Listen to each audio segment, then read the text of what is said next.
The Star Sport podcast is brought to you by Access Credit Union. Access Credit Union, funding dreams for over 50 years.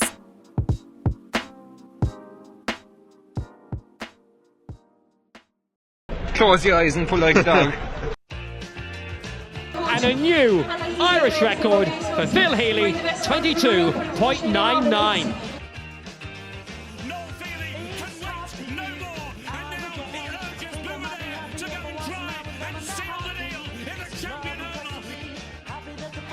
Christy Cooney hands over the Sam Maguire Cup to Graham Canty, Cork All-Ireland champions for the 7th time ever. So hello and welcome to another episode of the Star Sport podcast. I'm your host Matthew Hurley and I'm joined today as always by Star Sport editor Kieran McCarthy. The Star Sport podcast is brought to you in association with our friends at Access Credit Union. Access Credit Union, where your bank really does matter. Choose Credit Union, choose local, choose community. Now on today's show we will reflect on an interesting weekend of county football championship action as sides prepare for the knockout stages and relegation playoffs. I suppose, Kieran, we'll start off with the Premier Senior grade and we'll start off with a result that may have shocked not just the people in Cork, but people looking at this result in other counties may have been shocked by this. Newcestown 12 points, Castlehaven 10 points in Rossmore. Of course, the context to this is both sides were already through to the knockout stages, but it does have ramifications for the championship, considering Newcestown now are on the same side as Carrigaline, who they're playing in the quarterfinals, and Carbery Rangers, who they will beat if they win that quarterfinal in the semis. Whereas Castlehaven now have a quarterfinal against St Finbarr in Clonakilty in 2 weeks' time, which is a mouth-watering prospect for maybe the neutral, but for the Haven, maybe a more difficult route to the final than anticipated. Yeah, that's a good way of looking at it. But what an incredible win. Or I suppose incredible is not the right word for this. It's just remarkable, probably is indeed. Like we shouldn't be surprised when Newcestown go and do something like this. You know, kind of they'd be they're the sort of team that they wouldn't fear Castlehaven one bit in terms of Haven have an incredible record in the group stage of this championship going back the last 4 or 5 years. I think they've only lost once back in 2022 against Nemo, but I could be wrong in that. It could be open for correction. So going into this game, Castlehaven would have been fancy to beat Newcestown, and Castlehaven obviously in the running too for that kind of automatic semi-final spot. But for Deuce and Newcestown, like they dug out that win, like kind of a tough day, tough conditions. But the bigger the challenge, the more Newcestown rise to it. And it's just, we can say they are a remarkable club in terms of what they do, Premier Senior hurling, Premier Senior football, and they've had really good seasons in both. Premier Senior hurling, they've kept their status there. Premier Senior football are through to quarter final, like you said, against Carrigaline, and it's after kind of opening up the championship in a sense, because we know here in Cork there's the big three. We've Haven, who are chasing 3 in a row. We've the Bars and Nemo Rangers. They've shared the last couple of counties between them. More often than not, they're the last 3 in the. Those 3 teams are in the semi-finals of the competition. But what we do know for certain now is one of the Bars or Haven will be gone on Sunday week. So all of a sudden it's starting to open it up a small bit. Okay, you'll have Nemo on one side and the winners of Bar and Haven on the other side. But what's that to say? And Newcestown now, if Newcestown can beat a very good Carrigaline team, what's that to say that Newcestown can't be that team that shakes up the top 3 and we need someone to do it, you know, kind of I think the championship needs that exciting kind of fresh angle, that fresh story. And Newcestown getting that win, they're certainly taking the headlines this week. They certainly are, and when you think about like David Buckley getting 5 points on the day, he's been flying throughout the whole season. Tadhg Twomey, we kind of have to mention him right now. 5 points from play. Worth noting, he's in and around the age of 42 from what I was hearing. That's incredible for a guy playing Premier Senior football. He's done it for years now for Newcestown, but to do it at that age, we talk about maybe the known Cork star, say the Paddy Cassan's playing for Valley Rovers, or the Pierce O'Neill's playing for Ada, or even Donegal O'Connor for Ballydesmond.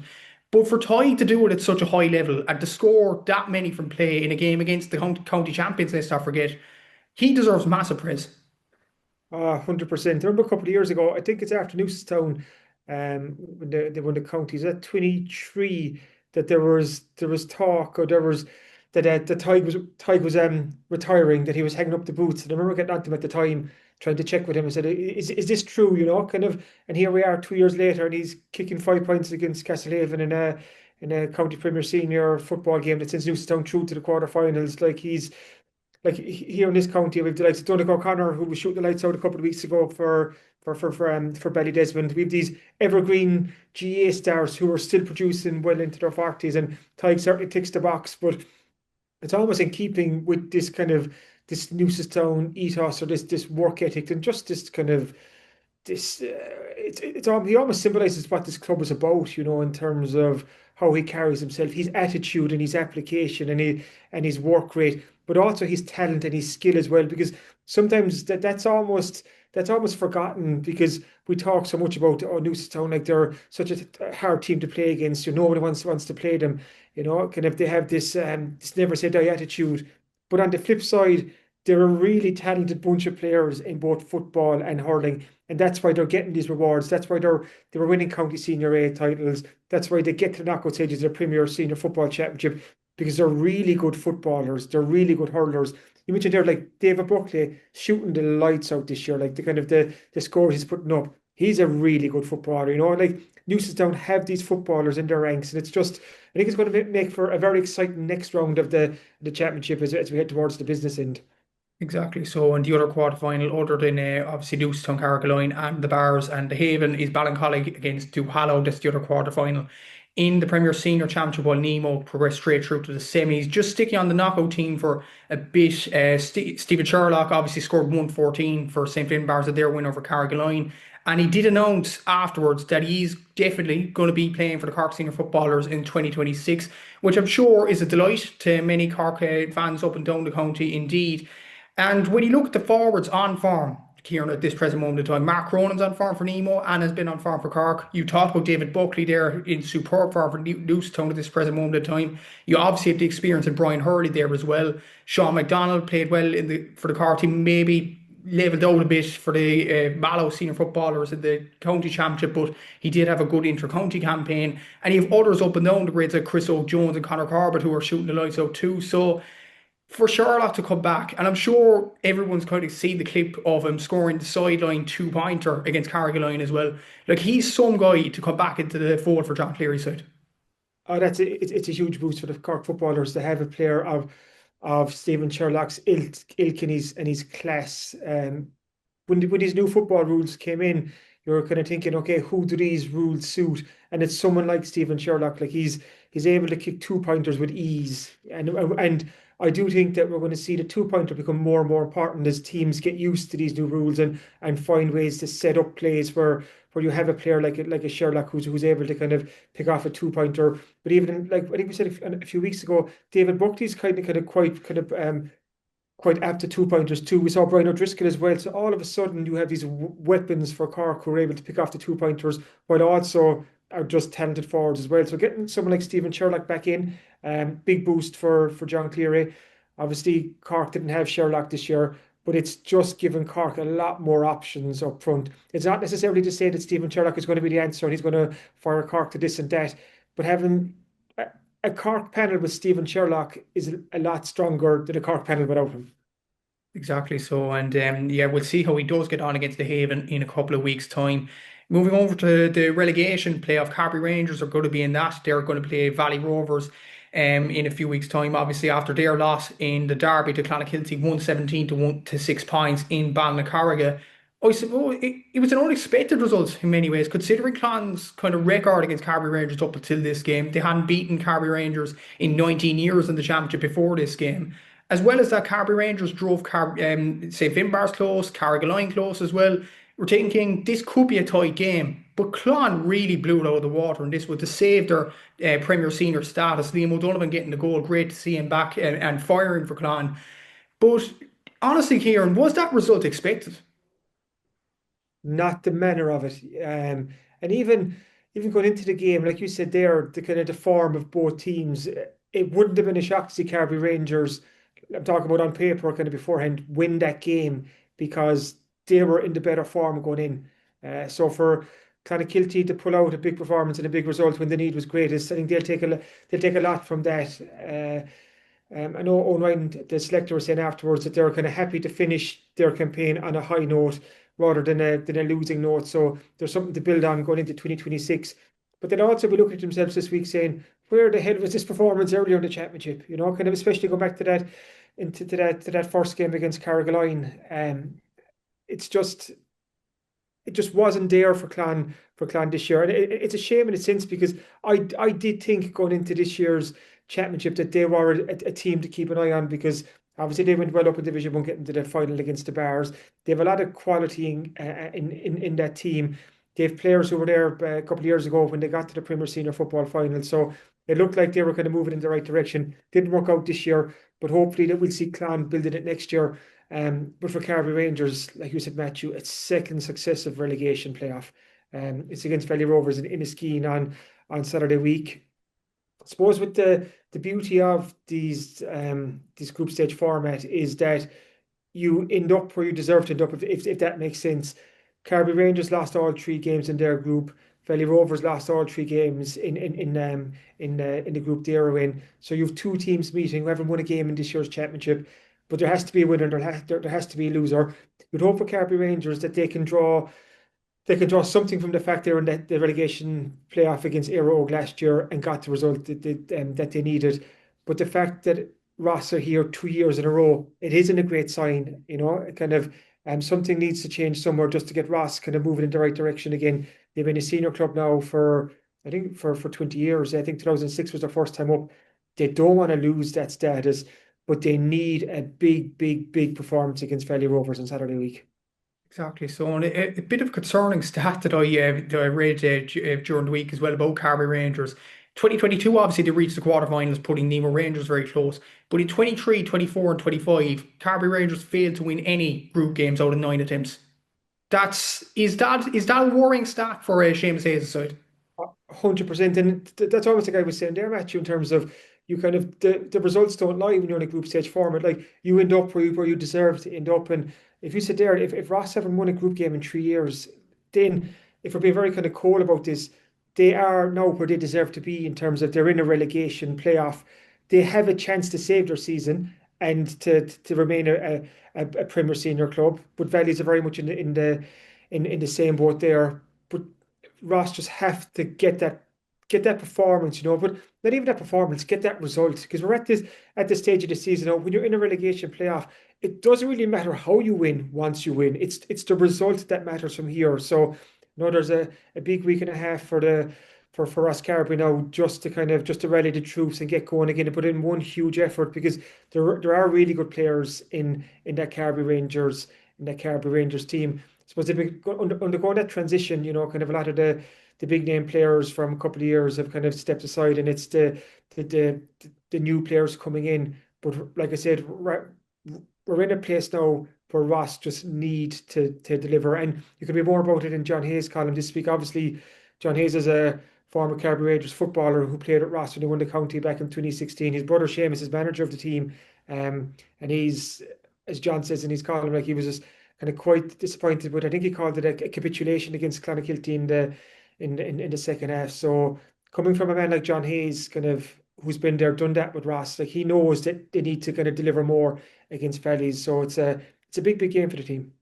It's a massive game, and hopefully Carbery Rangers can come out the right side of it against Valley Rovers. Speaking of relegation playoffs in the Senior A grade, O'Donovan Rossa are in that predicament as well after losing their derby to Donnies in Dribble League last Sunday, 113 to 11 points. There was a situation where O'Donovan Rossa could have got into the knockout stages, but things needed to go their way. Obviously, Bishopstown beating Bailagh and Geary being one thing, but obviously that scenario didn't happen in the end. Bailagh and Geary shockingly beat Bishopstown in the other game, but O'Donovan Rossa now are in a relegation playoff against Fermoy. It's quite a crazy scenario there, but Donnies did save their season after losing the first 2 games. So I suppose Declan Dwyer will be happy with Donnies' win. Again, like Clonakilty in a way in the Premier Senior grade, they'd be kind of thinking, where was that result for the first 2 games?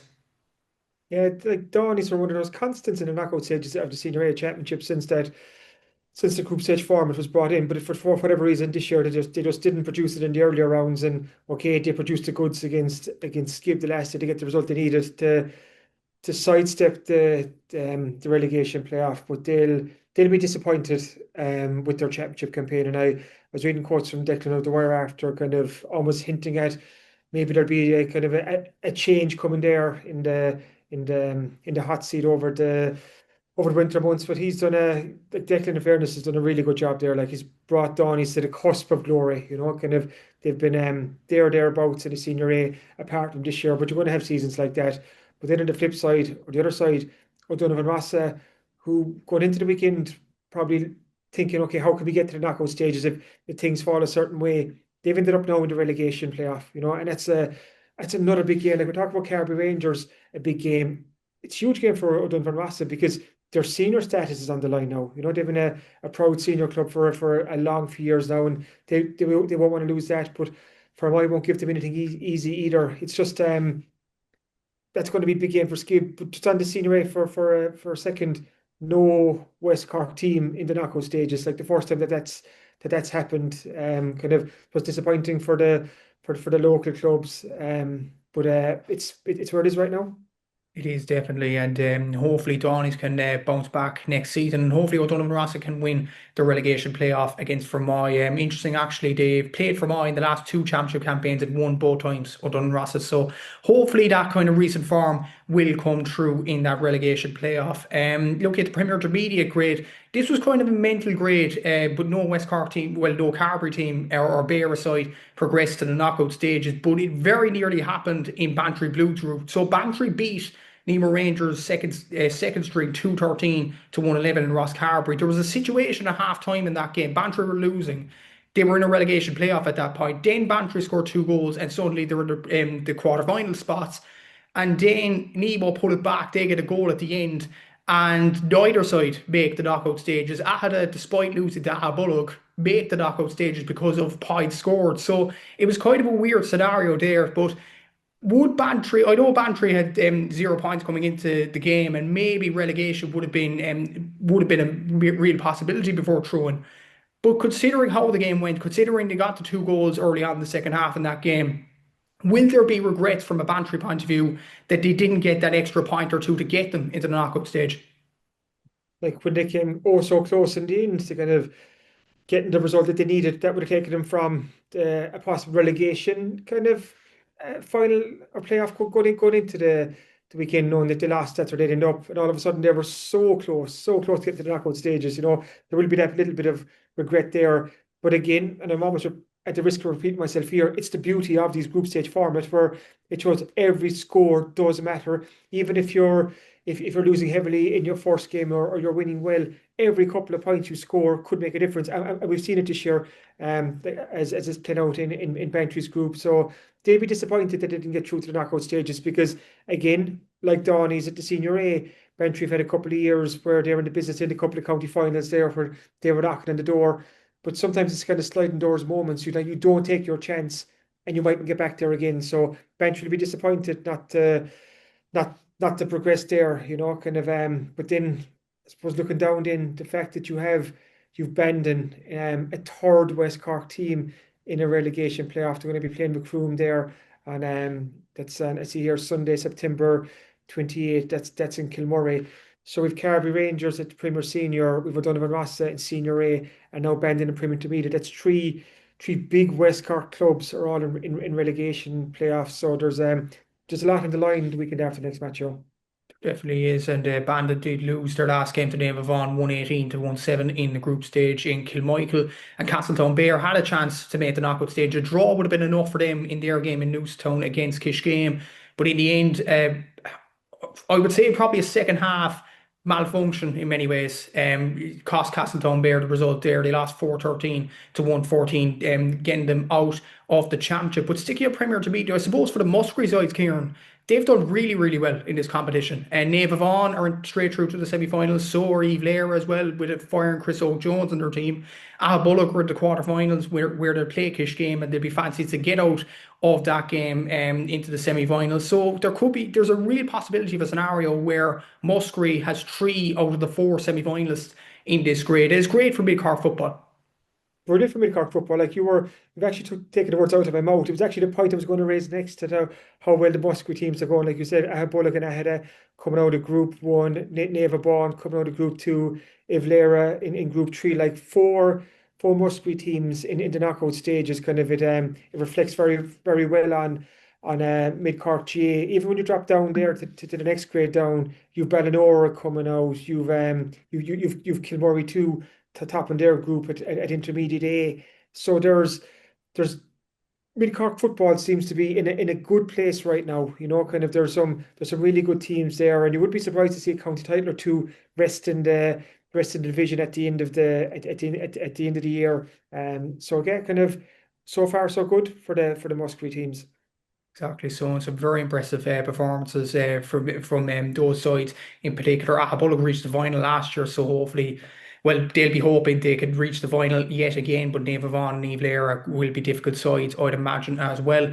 We talked about Musgrave sides doing well in the Premier Intermediate grade. In the Intermediate A grade, the fourth tier, the Carbery and Beara sides are really doing well in this competition. Adrigole are straight through to the semi-finals after beating Ballinora in Money Volaghan 214 to 110. That meant that Adrigole won 3 games out of 3. The only side in the Intermediate A grade to win all 3 group games, so congratulations to them. Ilen Rovers got over the line as well in Ahiola against St Vincent's, beating them 114 to 1-5. And Gabriel Rangers beat Drumtarf 20 points to 110 in Castletown Kinna. So it means Ilen Rovers face Mitchelstown in the quarterfinals. The winners of that face Adrigole on one side of the draw. And then on the other side of the draw, it's Gabriel Rangers against Ballinora, with the winners of that game facing Kilmurray in the semi-finals. So a very interesting championship moving on down the line. That side in particular, the left-hand side of the draw with Mitchelstown, Ilen and Adrigole is going to be very, very interesting. Adrigole winning all 3 games. Mitchelstown have inter-county stars in Sean Walsh and Colin Badi. And obviously Ilen were Premier Senior only 4 years ago. So a very interesting championship in store there. It is, and it's probably it is the kind of the most successful for the West Cork team so far. With 3 in the knockout stages, and like you said, that side of the draw with Ilen, Mitchelstown, and Adrigole is quite interesting. Ilen will find it tough going against Mitchelstown, who are quite a good team. But for Ilen, it's been a season of redemption for them in some ways, because they've been falling through the grades the last couple of years. Like you mentioned there, Matthew, go back to 21, where Ilen Rovers were a Premier Senior grade, and now they're down here to intermediate A level. That's kind of, they're operating in the 4th tier of Cork Championship football at the moment. But it's the results that dictated that and their form over the last couple of years. But it's this season now where we finally seen Ilen Rovers able to get a couple of wins under their belt. They finished their group with 2 wins and a draw. Kind of they finishing the same amount of points in Group 3 as Kilmurray, who had a better scoring difference. So Ilen are undefeated so far. So I think it's just been a really, really positive campaign for Ilen Rovers. And they want to kick on. Like, they're into the knockout stage now, so anything is possible. Their game against Mitchelstown, that's on in Bandon on Saturday week, September 27th. So Adrigole are waiting in the wings then to see who comes through from that. And Adrigole they've been thereabouts in this grade over the last couple of years, and they'll be quite satisfied to go straight through to the semi-final. Kind of, I think that would have been a semi-final spot would have been the minimum that Adrigole would have targeted from this year's championship. So they've achieved that, but they'll want more.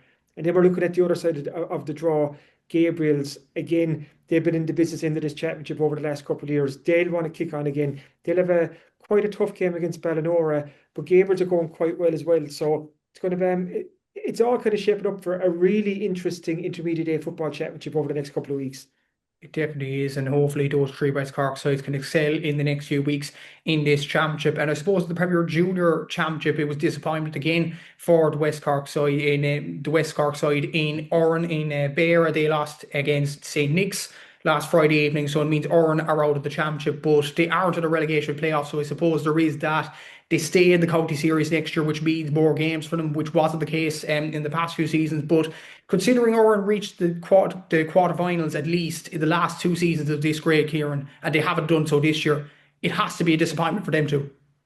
It'll be disappointing the way they finished up. And even in the game against Six the last day, they were playing catch-up all the way through. Kind of they paid the price for a poor start. I think Oran didn't kick their first point from play until well into the second half, late in the second half. So just the display wasn't good enough on the night, and the kind of I don't want to say they got what they deserved, kind of that is a bit too cold, but they just didn't get the result that they needed to get through to the knockout stages. So they'll be disappointed with that. But like you said, they're going to be in this grade again next year, and it's a chance for more competitive games. Because if we're looking at the Beara clubs, kind of for Orhan, they're the only Beara team in the Premier Junior Championship. So it's a chance for those competitive games, 3 group games, and hope to get to the knockout stage. So they have next year, but they'll be disappointed with this season. Absolutely so, and hopefully Oran will progress next season in the Premier Junior grade.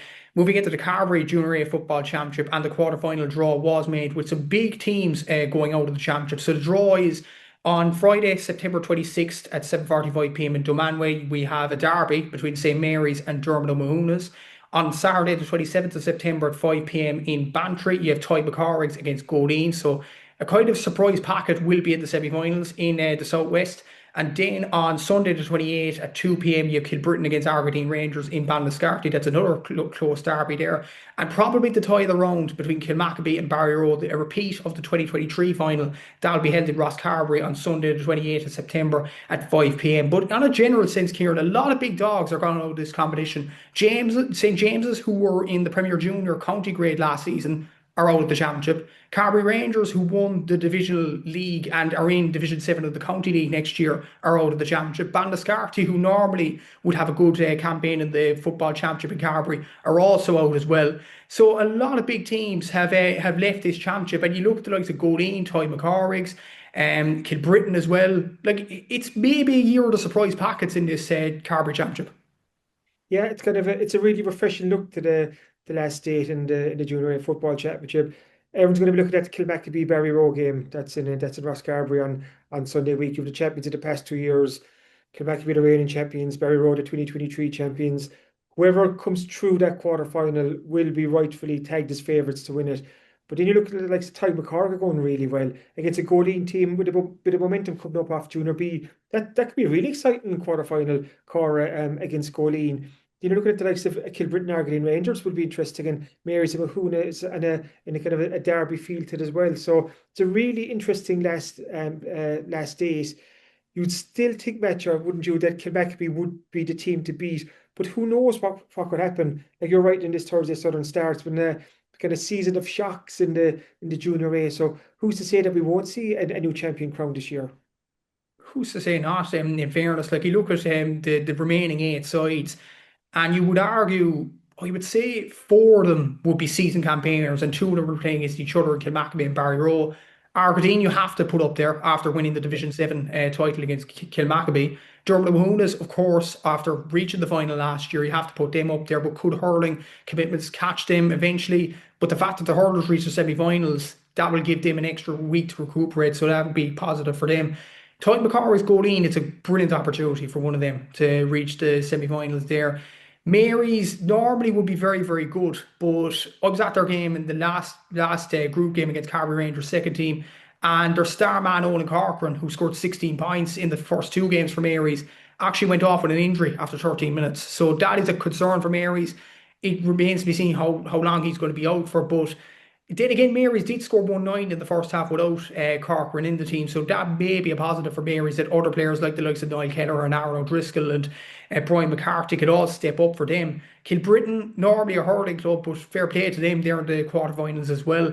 It should be a very, very interesting championship, but Kilmacabea Barry Rowe, as you mentioned there, that'll be a tasty tie, because at the Barry Rowe side you have a lot of good players up top, in particular the likes of Ryan O'Donovan and Nolan O'Donovan, who have played underage for Cork, etc. Kilmacabea have probably some people would argue the best player in the Carbery Championship in Damien Gore. You also have Ian Jennings there as well, a brilliant manager in Donny O'Donovan, who knows how to win county championships as well.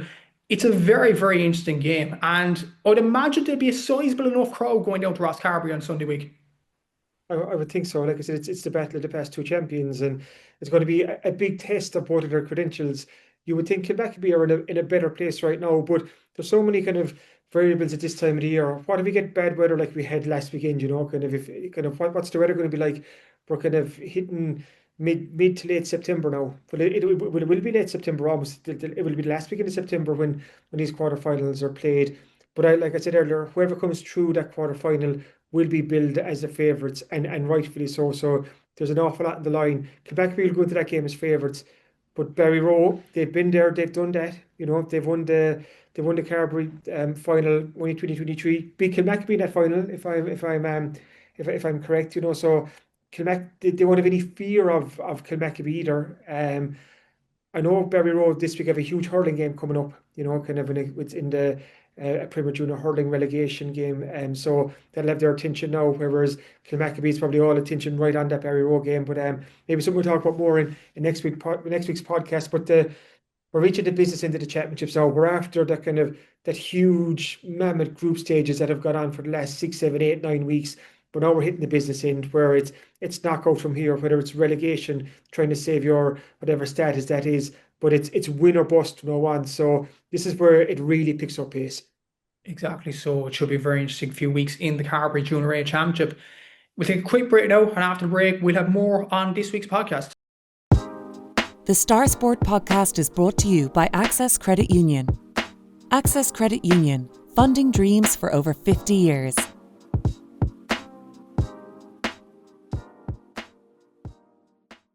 So it is that time of the week again, Kieran, where we look at what's in this Thursday's Southern Star Sports section. And as usual, in the past few weeks, it's packed. Yeah, absolutely. We're kind of 28 pages the last couple of weeks. So this is another one. And it's not a case of trying to fill 28 pages. It's like, how can we get everything into the size paper that we have? So it's a really action-packed sports section that's kind of making its way to all our readers on Thursday morning. So there's 20 pages of GA, which is phenomenal coverage. So if you're listening to this podcast and you want to learn or see what's going on in West Cork GA, be that hurling, football, ladies football or camogie, pick up Thursday Southern Star and you'll be guaranteed to be brought up to date with everything that's happening. So obviously, Lower County Championship coverage, we talked about a lot of those games earlier, a lot of 4 pages of Carbery Junior A football as well. Looking at camogie for a second, the Carbery team brought out at the County Senior Camogie Championship last weekend, lost to Blackrock, and we have a piece in this Thursday Star kind of asking or putting the question forward, will this be the last time that we've seen this Carbery camogie team play? Because there's a huge question mark hanging over divisional teams going into 2026. Courses are also out of the championship and they lost an epic to Éire Óg. To lose out an extra time to late goal, that's heartbreaking. And we have Sarah Hayes' thoughts on that game in this Thursday's Southern Star. Also, ladies football, we're going towards the knockout stage as well, and we know what the senior A and B semi-finals are. So you can see Thursday's Southern Star for all that information, as well as the latest on the Mid Cork Junior Football Championships with all the quarter-finalists. Do we know their identities as well? Looking at other sports, the World Athletics Championships are on right now. So we have the latest on Laura Nicholson and Nicola Tuttle, how they got on in Tokyo. And for Nicola Tuttle, just incredible. To finish 11th in the world at her first Senior World Championships is just remarkable. Like a broken record in this podcast, Matthew, Nicola is just 21 years of age and she's now finished 11th in the world in a sport where the athletes probably don't hit their prime till their late 20s, early 30s. So Nicola's doing remarkable things on the world stage, and she can look back on her latest year of progress and development with an awful lot of pride. So then the World Athletics Championships are going on, and we have Darren McLean in action this weekend as well. The World Rowing Championships are kicking off this Sunday, and I have an interview with Emily Hegarty, our Olympic bronze medalist from Tokyo, who is in the women's pair with Aoife Casey at the World Championships in Shanghai. So you've 2 Skibbereen women in the same boat, and it's the first time internationally that Aoife and Emily will have rowed together since their junior days. So you're going back 9 years there. So it's a lovely interview with Emily talking about kind of post-Olympics. She's living in London now, going to college there, as is Aoife. So it's an interesting read there. Also looking to row bowling for a second, an interview with Shane Crowley from Skull. He's the young bowler who won the All-Ireland Under-18 row bowling championship earlier this year, and he picked up a West Cork Sports Star of the Month award earlier this week, and he's in the King and Queen of the Roads this weekend. And obviously we've our top-class soccer coverage, and our feature match this week was Lyre against Castletown, and it features news on how the Lyre goalkeeper scored a goal from his own half. So you can see Thursday Star for that. and a lot more. And just also to mention, if before I finish up, Matthew, is just to let our listeners know that the Star Sport, we won 2 awards at the local Ireland Media Awards that were held in Mullingar on Thursday night. So our Olympic Games coverage from last summer, the Paris Games, won 2 awards. We won Best Supplement in Ireland for our pre-games Paris special, and we also won the Best Use of Digital for our Olympics online coverage, which I was so proud to be part of last year. So it just shows here in the Southern Star we put in huge effort every week. You can see it on the Star Sport that our readers pick up in the shops, or if you read it online. But we put so much love, passion, enthusiasm, and hard work into the Southern Star every week, and it's lovely to see it acknowledged with a couple of awards too. So it just shows and highlights the quality of the coverage that we deliver week in, week out here in the Star. Absolutely brilliant news, and absolutely deserved as well. And congratulations to you, Kieran, and to everybody involved in that supplement from last year with the Olympics coverage. And as usual, if you are further afield or can't make it to the shops, you could subscribe to the Southern Star e-paper and get the Southern Star on your laptop, tablet or phone. Just go to www.southernstar.ie/subscribe, enter your details, and you get an exact replica of the newspaper for less than €2 per week. As always, thanks for listening to the Star Sport podcast, and thanks again to our sponsors at Access Credit Union. If you've enjoyed this, please remember to rate, review and subscribe to the podcast wherever you get your podcasts, and we'll be back again next week. Until then, take care.